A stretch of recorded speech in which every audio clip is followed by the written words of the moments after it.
to the motherfucking relay. We're covering today's top boxing news. Okay, we'll start with this. On the heels of her first professional loss, former WBA bantamweight champion Nina Hughes took to her social media and stated, "Respect and still friends after a war. Aside from the result and what happened, I am glad we both came out of the ring intact and go back home healthy. Hopefully, the rightful thing will happen and the rematch will be next." She tagged Lou DiBella, who promotes the both of them, Leon Sudbury, the WBA, and Shernika Johnson. Newly crowned WBA bantamweight champion, a two-division champion overall, she held the IBF title at 122, and she currently holds the WBA title at 118. I heard rumblings about there being a rematch clause in association with this fight, a rematch clause that I suppose Nina Hughes means to activate, though these days, even rematch clauses don't guarantee a rematch. Look at what happened to Lawrence Okoli after he lost to Chris Billum-Smith. He had a rematch clause. Yeah. He activated it. Yeah. But in the end, the rematch didn't happen. There was supposed to be a rematch between Tim Kazoo and Sebastian Fundora, but you see what's going on. That rematch ain't happening. Supposed to be a rematch between Errol Spence Jr. and Terrence Crawford. Once again, that's a rematch that isn't happening, that isn't going on. So will this one.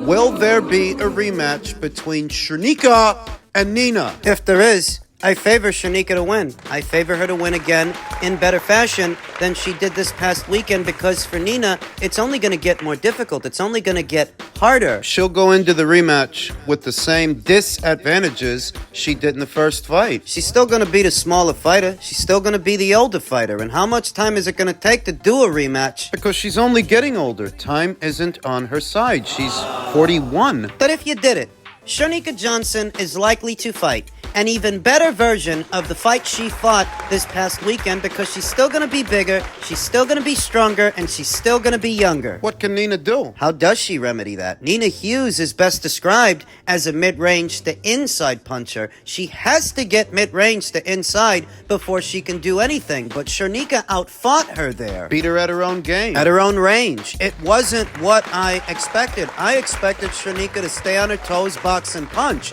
She did the opposite. She barreled forward, roughing up Nina Hughes, backing off Nina Hughes. They're both promoted by Lou DiBella. It's funny to see Nina Hughes say something like respect and still friends after a war, when after the fight, it was her and her team complaining about how there was no VADA testing, no anti-doping testing, how they felt fucked over. We talked about that. But you're saying that you're still friends now after you make these kinds of insinuations. Some friend. I don't know that the rematch happens. I don't know that the rematch doesn't happen. But if it does, I favor Shernika to win it in similar or better fashion than she won this weekend. The other alternative, the other possibility, is that Lou DiBella makes a fight between two of his bantamweight champions, Shernika Johnson, who I just mentioned, and Miyo Yoshida, reigning IBF champion, who won the IBF title late last year when she upset then champion Ebony Bridges. There's been no rumors, no rumblings about a rematch between them happening, so we have to assume that Miyo would be free to fight. She would be free to unify with Shernika Johnson. That is another way that Lou DiBella could play it. You think he'd leave Nina Hughes high and dry like that? Well, Lou DiBella's been in the game a long time, but he's got limited resources. In the end, he's going to do what's right for business. He's going to do what's right for him. And it's better for him if a young, attractive fighter and a skilled fighter like Shernika Johnson has the belts than, say, Miyo Yoshida, who's in her mid-30s. Isn't that ageism? That's life. That's boxing, my friend. And this is a business. Sorry to say, but he wasn't going to turn Nina Hughes into a superstar at her age because there's just not enough time. The same applies to Miyo Yoshida, who's a few years younger than Nina, though, all the same. Miyo's in her mid-30s. She ain't got all the time in the world either. Shernika is young, skilled, and easy on the eyes. More marketable. Bottom line, I feel like he cashed out Nina Hughes to Shernika Johnson, and I think that he might do the same thing to Miyo Yoshida. Look at what the circumstances were. She signs a deal with Lou DiBella after leaving Matchroom, and the first thing he does is ship her off to Australia to fight an Australian fighter who's bigger and younger. When Nina hadn't fought in something like 10 or 11 months. How could that have been a good idea if it's Nina's best interests you have in mind, or maybe it wasn't. Maybe it's your own. You figure it's better if you have Shrenika with those belts than Nina Hughes. Same might apply to Miyo Yoshida. He might cash her out. Yeah. It's possible that Lou does a rematch between Shrenika and Nina, though it's just as possible that he makes a unification match between Shrenika and Miyo. Either one could happen, and I would favor Shrenika to win the both of those fights. It's her time! Shrenika!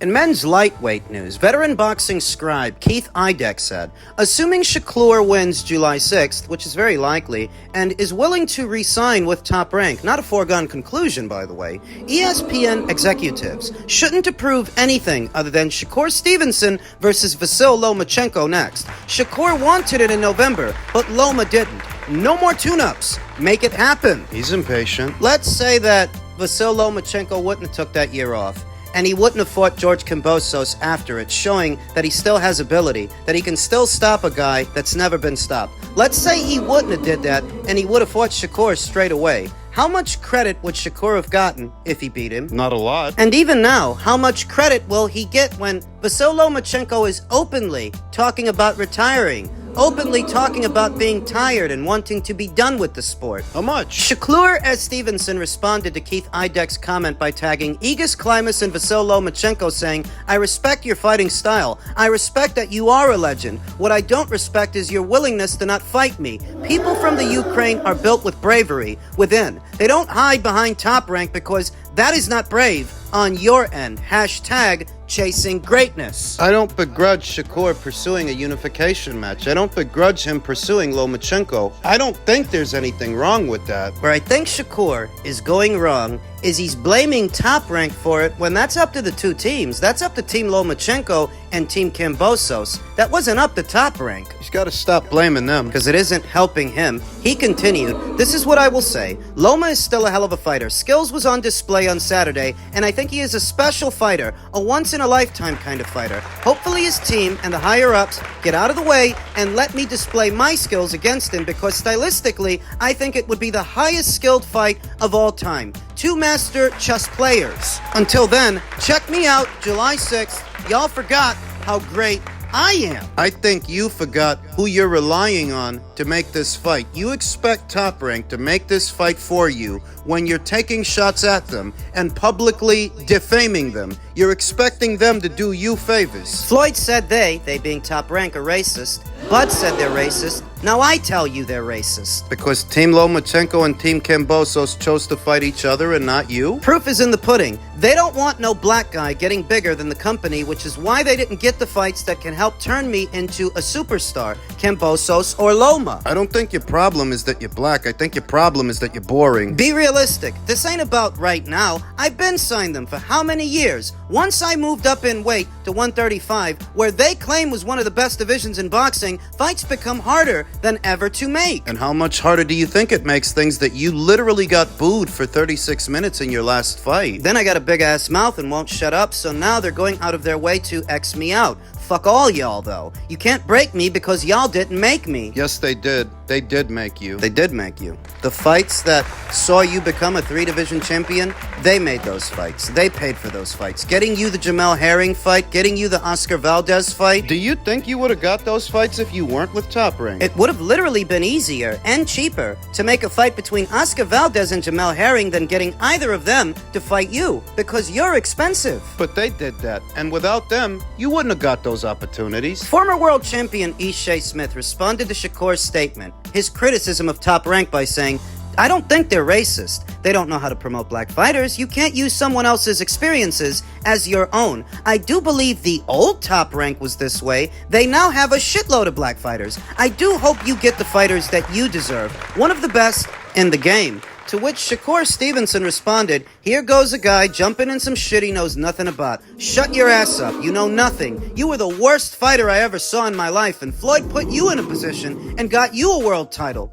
Didn't Top Rank do the same thing for you? You got the nerve to talk bad about Floyd. And you've got the nerve to talk bad about Top Rank. Mind your fucking business, goofy ass. To which Ishe responded, I came at you with respect. You run your mouth better than you fight. I don't know if I'm watching boxing or a guy on Dancing with the Stars. You've got to learn that everyone isn't your enemy. Ishe is right. Sometimes the fighter's his own worst enemy. Shakur Stevenson responded, "No, you came at me with an unwanted opinion on a situation you know nothing about. Learn how to mind your fucking business. I don't care about you trolling. I'm not trolling when I say you are a garbage can fighter and can never speak on my boxing. You've got 11 fucking losses. You are a journeyman and a cab driver, you fucking ass cheeks. Ishe, don't come talking boxing with me, you fucking punching bag."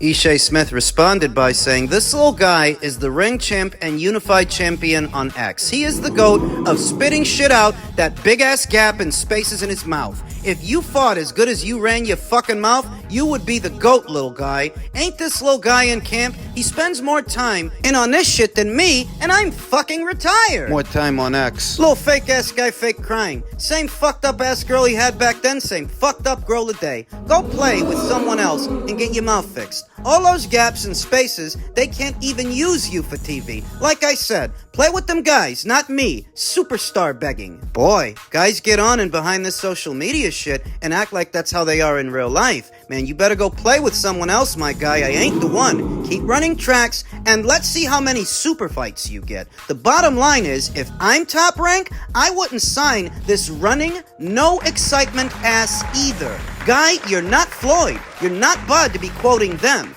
Can't sell out a high school gymnasium. Try to offer him some advice, and they turn into Suge Knightless. You're not built that way. Ishe is right. Shakur's not gonna like it, but Ishe is right. For Top Rank, what Shakur Stevenson has become is a very expensive headache. And now that he's just one fight away from free agency, and he's publicly defaming them, shaming them, and calling them racists. Why the fuck should they help you? Don't you see the position you're in? You're not in high demand, and you didn't impress anybody with your last fight. Let's hope that you impress them with your next one. Though before you do that, you're burning a bridge you don't need to burn. So that when you're a free agent and you don't have access to their fighters anymore, you can resort to calling them racists. Yeah, Terrence Crawford filed suit against Top Rank alleging racism. And where did that go? Nowhere. It was never awarded any damages. It was a frivolous case. And you calling them racist is frivolous because Team Lomachenko and Team Kambosos chose to fight each other. That's not Top Rank's fault. Sorry, but it isn't. Do you think that by calling them racist, they're gonna grovel to you? Huh? Because that's the new trend. And every fighter in his own mind thinks he's God's gift to boxing, thinks they're indispensable. They're all the next Floyd. Everybody's Mayweather. Devin Haney's the next Mayweather. Shakur Stevenson's the next Mayweather. Everybody. In their own mind. In reality, the way you're taking shots at them, it would be easier for Top Rank to make a Lomachenko versus Navarrete fight than making them fight you, because you're just an expensive, entitled ingrate. They don't have the problems with Emmanuel Navarrete that they have with you. And he's more entertaining than you are. He fought on the same show that you did, and they were cheering for him. They were booing you. You fight like a Mayweather who's in his mid-30s. Whose fault is that? Top Rank's? Or yours? It's their fault you were getting booed. Yeah, I think Shakur is skilled, and I think he's better than what he showed against Edwin De Los Santos, but I also think he's boneheaded. I also think he's a knucklehead. If you ask Teofimo Lopez, Top Rank is partial to black fighters. If you ask Shakur, they don't like black fighters. This is my last fight on ESPN. Oh. If they want the black fighters, they could keep them. I brought Bud Light to Top Rank. So when you ask Teofimo, Top Rank is partial to black fighters. When you ask Shakur, they're partial against them. Which one is it? Did I want them or did I not want them? And what is it that Teofimo Lopez and Shakur Stevenson both have in common? They're headstrong. They're knuckleheads, the both of them. Self-entitled, self-important. It's the truth. You make a defamatory accusation like that one, thinking that they're going to be scrambling. Oh no! Weaponizing it for your own personal gain, irrespective of how you're misappropriating the issue. That this is not the way you say it is, but you'll say it that way to cultivate sympathy and to cultivate favor. They're racist. To rally people behind you and behind your cause when that's not your problem. What your problem is, you're boring. You don't want to hear it, but it's true. So many in the previous cycle of fighters that came through, your Devin Haney, your Shakur Stevenson, to some extent your Richardson Hitchens, seemed to have modeled their styles after Floyd Mayweather, the version of him that they saw. But the version of him that they saw was a 36-year-old man. With hand issues. When he was the same age that you guys are now, he didn't fight like you. He wasn't a safety-first guy. He was a killer. He didn't become that economic, pure boxer until many years later because he had to. You do it because you want to, because you want to emulate him, not knowing It's not how he fought when he was your age. so can it with the Mayweather impersonation, what has been the era of the Mayweather clones and all those Philly shells. Knock it off. I saw Shakur Stevenson say that Eddie Hearn is a hell of a promoter. He understands promoting, and I gotta give him his respect. I wonder if Shakur Stevenson has it in his head that if and when he leaves Top Rank, he can go to Matchroom, that Matchroom may have solutions for him. Maybe if he was moving up to 140, he's at 135. At 135, for the most part, Top Rank has the run of the place. Top Rank has most of the fighters, save Gervonta Davis, who isn't going to fight Shakur anyway. So should he really go burning that bridge unnecessarily? Well, what would you have him do? But stop putting your foot in your mouth making baseless accusations. How about that? How about you stop making defamatory comments about the people that are spending the money to make your fights? Because you don't pay for your own fights. They do. You're not the one who pays your opponents. They do. Pays for the promotion, pays to make it happen, makes it happen. That's not you. You don't pay for any of that. They do. You call getting a contract minimum of $3 million per fight for the piss-poor performances that you've been putting on. You call that racism. You call that oppression. Sign me up for some. I can run around the ring for 36 minutes without throwing a punch, getting booed by the audience for $3 million. Sign me up for that brand of quote-unquote oppression. No, you're not oppressed. You're a brat. Spoiled rotten. A spoiled brat. A prat. You and Teofimo, you and a lot of other young fighters that think you're God's gift to boxing. These shit-for-brains youngsters that seem to think God broke the mold when he made them. Then why are there so many of you? Why? The same shit-for-brains mentality. Why is that if you're so unique? Fucking unicorn with laser beams shooting out of its ass. Do you understand that Top Rank could save themselves a lot of money and a lot of headaches not dealing with you after your next fight? Dedicate the money they've been spending on you to Emmanuel Navarrete, who is far less expensive, though still far more entertaining than you are, and more grounded, more level-headed. I never hear about Emmanuel Navarrete raising a stink as much as you do. If you want to go, then go. Before you do, though, take a poll. Ask around. Who would the paying public, the boxing community, rather see fight Vasyl Lomachenko? You or Emmanuel Navarrete? I think you'll be surprised at their answer. Since you think you're indispensable. These kids, they can't see the forest through the trees.